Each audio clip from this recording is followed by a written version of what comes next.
Well, welcome back, everybody. We're here with a couple of questions from our members, but I would like to interject and show gratitude and thanks to Ron and Dom for all their love that have been put into this and their hours that are lifting all of our spirits. And with that, much love and gratitude to you guys. And the question is, Ron, when you are listening to the spirit guides, do you hear a frequency like ear ringing or some other tone? That's an interesting question, and has I believe, a fairly good answer. Um, how do people pray? They oftentimes get down on their knees, and some people fold their arms, and some people just clasp their hands in kind of a reverent sort of way, and then they start their prayers. Sometimes their prayers are from memory, and sometimes they're from the heart, so forth. But let's not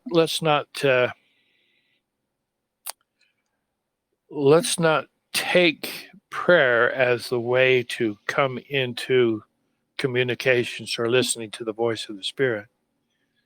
To answer the question, I don't get any frequencies like ringing in the ears, nothing like that.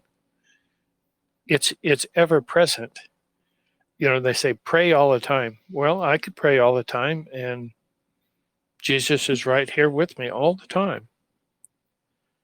But I don't pray to him. I just talk to him.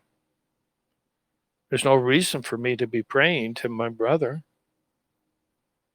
I don't pray to any of my brothers down here.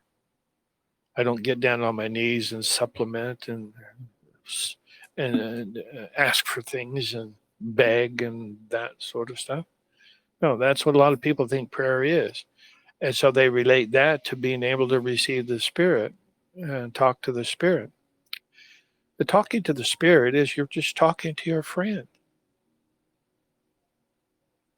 Jesus doesn't want me to get down on my knees and praise be to God for you, Jesus.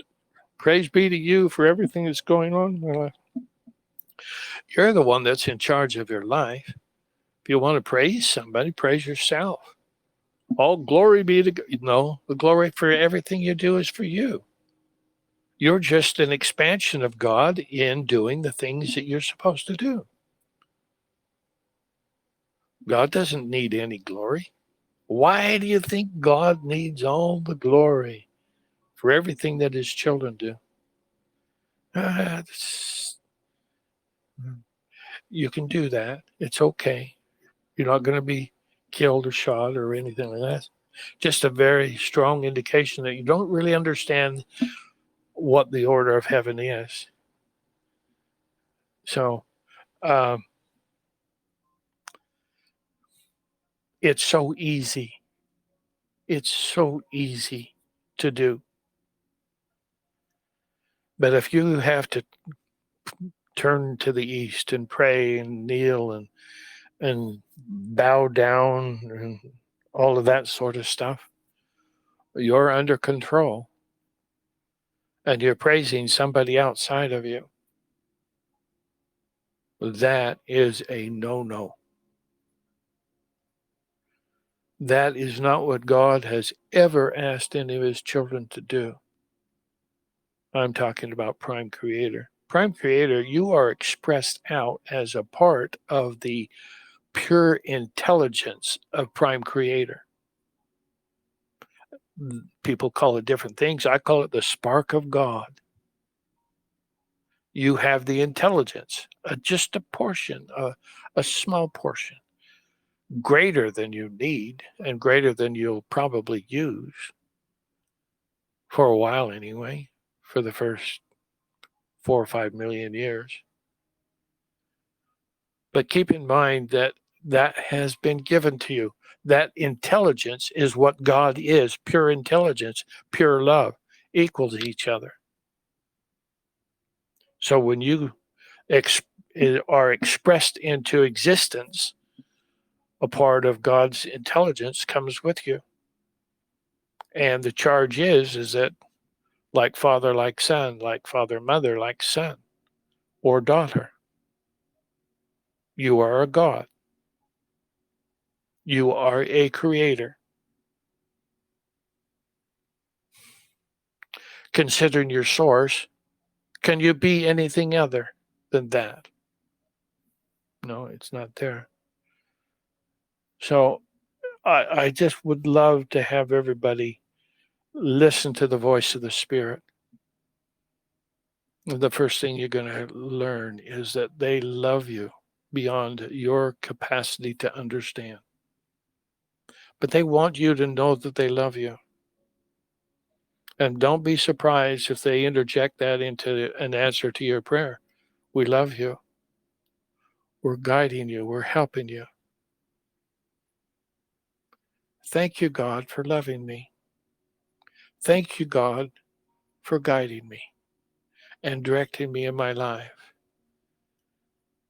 Thank you for protecting me. Those are the kinds of things that bring joy and happiness to your heart. And did you feel it when I said those things? Those are the kinds of things that God would like to hear. But, well, I've got some problems over here and I need your help. And no, let's just talk. I don't talk to my parents. I don't worship my parents in this earth. I don't come up to them and kneel down and ask for $5. You don't do that sort of thing with your parents. Why would you think God would want you to do that? We just put a spiritual arena around spirituality or around God and say we have to conform to that. Otherwise, we're going to lose favor, and we're not going to make it to the heavens. Those are things that we need to get out of our mind, because that's not the way it works. So I hope that helps. No ringing, no other tones. You just talk. That's all that's necessary. And they answer. It's a different thing. I don't normally get answers. I get, well, what do you think about these things? What do you think about that person? So I've got to tell them everything I know. And if I haven't researched it out and gone and asked before that, they're not going to tell me much. In fact, sometimes they don't say anything. You ask and you don't get an answer. And so you get all frustrated and upset. Well, I'm not getting an answer to my prayers. No, you're not doing the work that's necessary before you get an answer. They're going to ask you those things. Is this the right person to be the director in my new CAC? Well, what do you think? Well, I think he's a good person. He's got this and this and this. Sounds like you've thought it out really good. I like your thinking. Well, that's your answer. But if you haven't known that person, you can't take away the responsibility that you have, or give away the responsibility you have to do everything you need to know before you ask God. There's a pendulum there. Sometimes it's exact, and sometimes it's not. You just have to work with it, and that's how you learn how to negotiate. You learn how to ask the right way. You learn how to do all of these things, and they'll help you do that. And there's no judgment. It's just you're just talking, and you're talking to an extremely intelligent being who is your father, mother, whatever, and enjoy the experience and grow and develop with it. That's where we're going, and that's why we need to do that. So I hope that helps. Let's go on to the next question. Thank you, Ron, for those inspirational thoughts. We give thanks and share our love and gratitude.